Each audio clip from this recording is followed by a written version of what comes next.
This YouTube channel does not promote any violent, harmful, or illegal activities.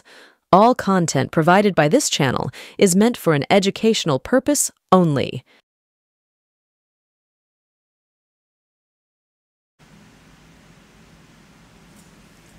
নমস্কার, আমি অরূপ সেনগুপ্ত। আপনারা দেখছেন বিশ্বজোড়া বাঙালির আওয়াজ এনকে ডিজিটাল।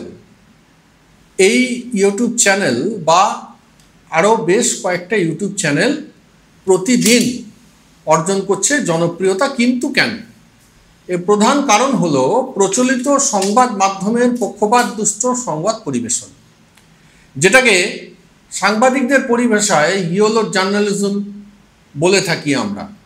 আমি শেষ বছর চারেক ধরেই দেখছি সারা দেশ জুড়ে যে মাৎসন্যায় চলছে, আমরা তার অধিকাংশই জানতে পারছি না। এখানে আমরা মানে এই রাজ্যের অধিবাসী বৃন্দের কথা আমি বলতে চাইছি। অর্থাৎ এই রাজ্যের অধিবাসী বৃন্দ সারা দেশে কি ঘটছে তা জানতে পারছে না। আমি আজ এইরূপ কটা উদাহরণ দেব আপনাদের, যাতে করে আমার বক্তব্যের সপক্ষে একটা যুক্তি খাড়া করা যায়। এমনি বলে দেওয়ার প্ল্যাটফর্ম তো এটা নয় যে যাতে হাতি ও পতাকা নিয়ে ছোটাছুটি করব চেনাব ব্রিজ ধরে। এইখানে যুক্তি এবং তথ্যনিষ্ঠ খবর পরিবেশন করা হয়।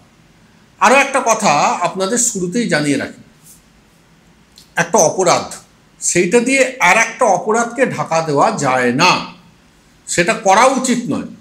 অর্থাৎ আমি বোঝাতে চাইছি যে ভিন রাজ্যে যে সমস্ত সংবাদ এই চ্যানেলে পরিবেশিত হয় বা হবে, সেই সব অপরাধ যদি আমাদের এখানে এই রাজ্য সংঘটিত হয়, তবে সেটা নিন্দনীয় এবং শাস্তি বিধানযোগ্য।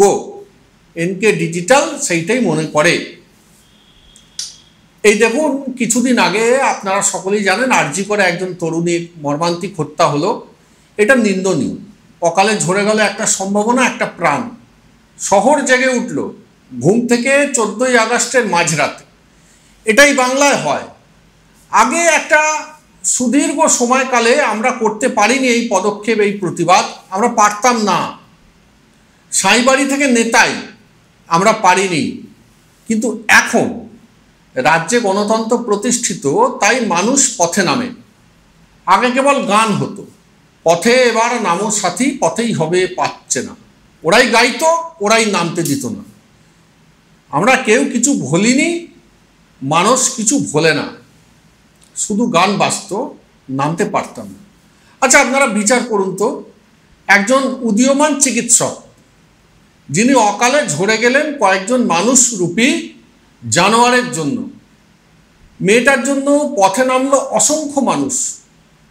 সিবিআই তদন্ত হলো, দোষীর শাস্তি হলো। দোষীর শাস্তি বিধানে মায়ের কোল কিন্তু ভরাট হবে না, কিন্তু প্রশাসনের দায় আছে, দায়িত্ব আছে। তাই রাজ্য সরকার সিবিআই তদন্তের মাধ্যমে শাস্তি বিধান করলেন।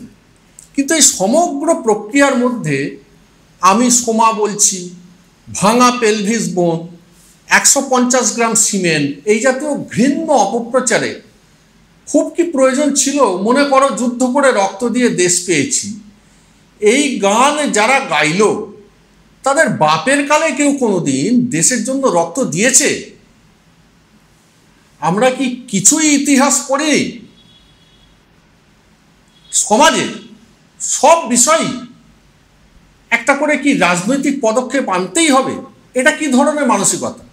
যাই হোক, এই যে দুর্ঘটনা, এইটা নিয়ে আমাদের প্রচলিত সংবাদ মাধ্যমগুলো সম্প্রচার ছিল নৈমিত্তিক। কিন্তু এইখানেই প্রশ্ন আসছে, ঠিক যে কারণে আজ এসেছি এবং নিয়মিত আসবো এক্স ফ্যাক্টর অনুষ্ঠানে আপনাদের সামনে।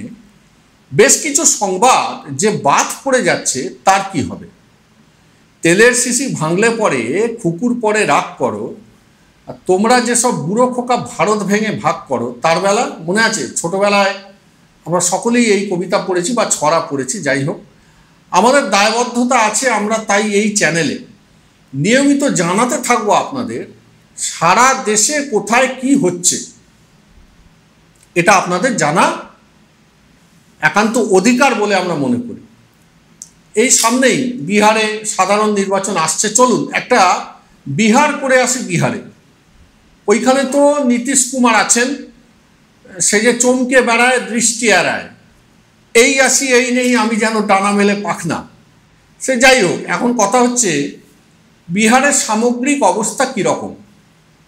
স্বাস্থ্য ব্যবস্থা তো আমরা সেই দিনেই বুঝতে পেরেছি যেদিন তেজস্বী যাদব পিতৃত্বের গরিমা অর্জন করলেন কলকাতায় এসে। অথচ কি বিচিত্র এই মাকুনিরা, ওদেরই একজন এই বাংলায় মা হতে পারবেন না, অপারক বলে বসলেন। হায় রে কপাল, কেন যে এইসব আলতু ফালতু বকেরেন উত্তেজনার অতিসাহ্যে। ওই যে কে একজন আছে বটতলা, বলে আমি চুলই রাখবো না যতদিন মমতা বন্দ্যোপাধ্যায় মুখ্যমন্ত্রী থাকবেন। বোঝো ঠেলা, ছেলেটা আর কোনোদিন চুল আঁচড়াতেই পারবে না। এত খারাপ লাগে, ন্যাড়া হয়ে ঘুরে বেড়াচ্ছে ইতিউতি। সে যাই হোক, স্বাস্থ্য তো বোঝালাম আপনাদের। এইবারে আইনের শাসন কতটা কায়েম হয়েছে ডাবল ইঞ্জিনের বিহারে, আসুন আমরা দেখে নেব আইনের শাসনের কি অবস্থা। এই মাত্র গত মে মাসের 26 তারিখ কুধানি পুলিশ স্টেশনের আওতায় একটা গ্রামের 9 বছরের একটা শিশু কন্যা ধর্ষিতা হলো, ছুরি দিয়ে আঘাত করা হলো। তারপরে প্রথমে মেয়েটাকে ভর্তি করা হলো শ্রীকৃষ্ণ মেডিকেল কলেজ অ্যান্ড হসপিটালে। তারা প্রাথমিক চিকিৎসাটুকু না করে রেফার করে দিলেন পাটনা মেডিকেল কলেজ অ্যান্ড হসপিটালে, কিন্তু বেড নেই। মেয়েটা 4 ঘন্টার ওপর পড়ে রইল অ্যাম্বুলেন্সে আনঅ্যাটেন্ডেড। এই ঘটনা শনিবার বিকালে, 4 ঘন্টা পরে যখন ভর্তি হলো দেরি হয়ে গিয়েছে অনেকটাই। রবিবারের সকালে মারা গেল মেয়েটা। ঘটনা 2, এই নৃশংস ঘটনার ঠিক 5 দিন পরে 31শে মে 2026 সীতামারি জেলার নানপুর পুলিশ স্টেশনে একটা রিপোর্ট লজড হলো। একটা 11 বছরের মেয়েকে আগের দিন বিকাল থেকে পাওয়া যাচ্ছে না। পুলিশ সুপার অমিত রঞ্জন তদন্তের নির্দেশ দিলেন। জানতে পারা গেল একটা ফলের বাগানে আম পাড়তে গিয়েছিল মেয়েটা। হঠাৎ করেই সেখানে আসে 5 জন বুদ্ধিজীবী, সত্যম কুমার, রণবীর কুমার, হর্ষবর্ধন কুমার, অজিত কুমার ও রবি কুমার। এই 5 জন বুদ্ধিজীবী প্রথমে মেয়েটাকে বেধড়ক মারে, তারপরে তাকে পাশের একটা অর্ধসমাপ্ত বহুতলে নিয়ে যায় এবং গণধর্ষণ করে। এই সময় মেয়েটা মারা যায়। আর এই ইতরের দল তখন তাকে ওই বহুতলের একটা জায়গায় দড়ি বেঁধে ঝুলিয়ে দেয়, অ্যাজ ইফ মেয়েটা আত্মহত্যা করেছে।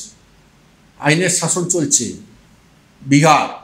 বলুন, এই রাজ্যের বানর সেনারা বলুন, কি বিচার হবে? সিবিআই হবে? এখন কেউ আমাকে বলতেই পারেন এটা তো ভিন রাজ্যের বিষয়। ভিন রাজ্যেরই তো, কিন্তু আমার দেশের মধ্যে তো আমরা তো 34টা বছর দেখেছি কি সার্বিক চিন্তা ভাবনা। চীনের চেয়ারম্যান আমাদের চেয়ারম্যান, কিউবার খাদ্য সংকট আমাদের, বার্লিনের দেওয়াল আমাদের, পল রোবসন আমাদের, সফদর হাসমি আমাদের। এই যে বিভিন্ন রূপ বহুমাত্রিক ভাবনা, এ তো আমাদের বামপন্থীরা শিখিয়ে গেছে। এখন আমরাও তাই জাতীয় হয়ে আন্তর্জাতিক হয়েছি। বামপন্থীদের থেকে শিক্ষা নিয়েছি 34 বছর ধরে। ভিন রাজ্যের সমস্যা আপন করে নিতে শিখেছি। তাই আপনাদের নিয়মিত এই জাতীয় সংবাদ আমরা দিতে থাকব, এই আশায় যে মেইন স্ট্রিম মিডিয়া যদি এই খবরগুলো তুলে ধরে আপনাদের সামনে। ভারতীয় জনতা পার্টি তো জাতীয় সংগঠন, তারা যদি কেবলই বাংলার কথা ভাবে চলবে কেন? তাদের তো ভাবতে হবে বিহার, উত্তরপ্রদেশের কথাও, মহারাষ্ট্রের কথাও। এই মহারাষ্ট্র নিয়ে মনে পড়ল, মহারাষ্ট্রে সরকারি স্কুলের কর্মচারী এবং শিক্ষক শিক্ষিকাদের সকলের মাইনা হয় একটা সেন্ট্রালাইজড পোর্টালের মাধ্যমে। এইখানে নিয়ে নেব একটা ছোট্ট বিজ্ঞাপন বিরতি। ফিরে আসছি বিজ্ঞাপন বিরতির পর, সঙ্গে থাকবেন। জয়গুরু রত্নভান্ডার জ্যোতিষ চেম্বার। এখানে গোল্ড মেডেলিস্ট জ্যোতিষী বসেন। হাই কোয়ালিটির আসল গ্রহরত্ন সবচেয়ে কম দামে এখানে পাওয়া যায়। স্থান বেলঘড়িয়া রানীপার্ক বটতলা 2 নম্বর রেলগেটের নিকটে। 9681345722 এবং 9007778922। Found Kolkata's first ever sweet shop serving so unique items like Dab Malai Curry, Motichur Truffle, Gajor Borfi, Dab Kalakand, and I had to try them. শুধু তাই নয়, শক্তিগড়ের ল্যাংচা, বর্ধমানের সীতাভোগ, মালদার পোস্তকদম, বহরমপুরের ছানা বড়া, এগুলো সবকিছু খেতে হলে আর এত দূরে যেতে হবে না। সুন্দরিনী ন্যাচারালস এ পেয়ে যাবে পশ্চিমবঙ্গের বিখ্যাত 10টা জেলার মিষ্টি all under the same roof. এদের বেস্ট সেলার্স কচি ডাবের শাঁস দিয়ে বানানো ডাব মালাইকারি আর কলা পাতায় মোড়া গুড়ের সন্দেশ পাতুরি আর a must try.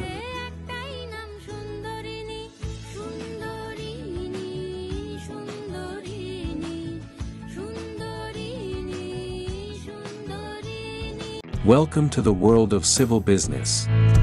A Bengali business personality and the most successful business group, Roy Construction Group of companies, now coming Sarib, West Bengal. Mr. Anup Roy, the managing director of the Roy Construction Group company, ready to serve his native land, the mother Bengal.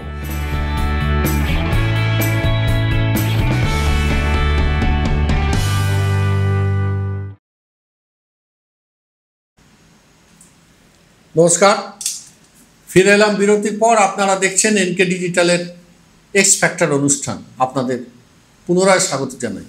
যে কথা বলছিলাম, মহারাষ্ট্রে সরকারি স্কুলের কর্মচারী এবং শিক্ষক শিক্ষিকাদের সকলের মাইনা হয় একটা সেন্ট্রালাইজড পোর্টালের মাধ্যমে। এই পোর্টালটির নাম হচ্ছে সালার্থ। এই সালার্থের মাধ্যমে 622 জন টিচার নিয়োগ করা হয়েছে, যার মধ্যে 547 জনের আইডি ফেক বেরিয়েছে। এটা এনকে ডিজিটাল বলছে না, কিন্তু এটা বলছেন মহারাষ্ট্রে গঠিত স্পেশাল ইনভেস্টিগেশন টিমের incharge commissioner of police Sunita Meshram. তিনি আরও বলেছেন, একজনের থেকে 20 থেকে 30 লাখ টাকা দিয়ে চাকরি পেয়েছে, অর্থাৎ প্রায় 100 কোটির ঘোটালা। এর মধ্যে জড়িত আছেন রিটায়ার্ড ডেপুটি ডাইরেক্টর সতীশ মেন্ধে। ওনার ভান্ডারার বাড়িতে গিয়ে ওনাকে পাওয়া যায়নি। হিন্দুস্তান এক্সপ্রেস কদিন আগে এই খবর করেছে। আমার সাদা মনে এই বিষয়ে কয়েকটি প্রশ্ন জেগেছে, সেইগুলো আমি তুলে ধরছি আপনাদের সামনে। এই ঘটনা ঘটেছে নাগপুরের সালার্থ পোর্টালের মাধ্যমে, অর্থাৎ RSS এর সদর দপ্তরের নাকের ডগায়। শুভেন্দুবাবু, সুকান্তবাবু কিছু বলবেন আপনারা এই বিষয়ে? 2, বাংলার এগিয়ে থাকা সংবাদপত্র ও বৈদ্যুতিন মাধ্যমে কি এই নিয়ে কোনরূপ সম্প্রচার হয়েছে? সেটাও তো জানতে পারছি না। এই সংবাদ পরিবেশন করে আমি আবারও বলছি, আমাদের রাজ্যের উপযুক্ত শিক্ষকদের বর্তমান সমস্যাকে জাস্টিফাই করা চলে না, জাস্টিফাই করা যায় না। কিন্তু এই রাজ্যের বিরোধী দলগুলো অর্থাৎ বিজেপি ও সিপিএম, কংগ্রেস তো ফসিল হয়ে গেছে, বিজেপি সিপিএম তারা যে হঠাৎ করে সাধু সেজে ভোটের বৈতরণী পার হবে ভাবছে, এইটা অসহ্য লাগছে। বিকাশবাবু, আপনি ত্রিপুরায় যান, আদালতের দ্বারস্থ হন। আপনার দলের মানিক সরকারের আমলে নিযুক্ত 10,323 জনের চাকরি ফেরাবার বন্দোবস্ত করুন। আপনি তো দয়ালু মানুষ, যান। আর শুভেন্দুবাবু, আপনি হাত পা ছুঁড়ে নাচন কোদন আর কুৎসিত অঙ্গভঙ্গি না করে, পুলিশকে গালাগালি না দিয়ে, সুকান্তবাবুকে বগলে বাজিয়ে নাগপুরে যান, ওই 547 জন শিক্ষকের চাকরি সুনিশ্চিত করুন। বাংলার সমস্যা নিরসনের জন্য মনে হয় আজও আমাদের মানবিক মুখ্যমন্ত্রী যথেষ্ট।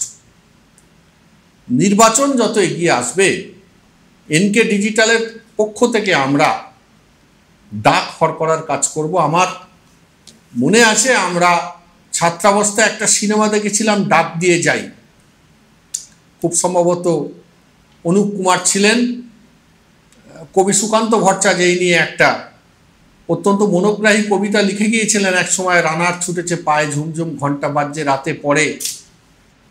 আমাদের শ্রদ্ধেয় সুরকার সলিল চৌধুরী মহাশয় তাতে সুরারোপ করেন, সেটি গান হয়। তো আমরা ডাক হরকরার কাজ করব এনকে ডিজিটালের পক্ষ থেকে। আপনাদের সামনে আমাদের দায়িত্ব আপনাদের সামনে নিয়মিত প্রতিনিয়ত সারা দেশে কোথায় কি ঘটছে সেটা জানানো, যাতে করে আপনাদের মাধ্যমে আপনাদের মনের মধ্যে একটা সম্যক ধারণা আমরা প্রথিত করতে পারি যে সারা দেশের বিভিন্ন রাজ্য বা বিভিন্ন রাজ্যের অধিবাসী বৃন্দ তারা কীরকম আছেন আর এই বাংলায় আমরা কীরকম আছি। আজকে এই পর্যন্তই, দেখা হবে পরবর্তী এক্স ফ্যাক্টর অনুষ্ঠানে। সকলে ভালো থাকবেন, নমস্কার।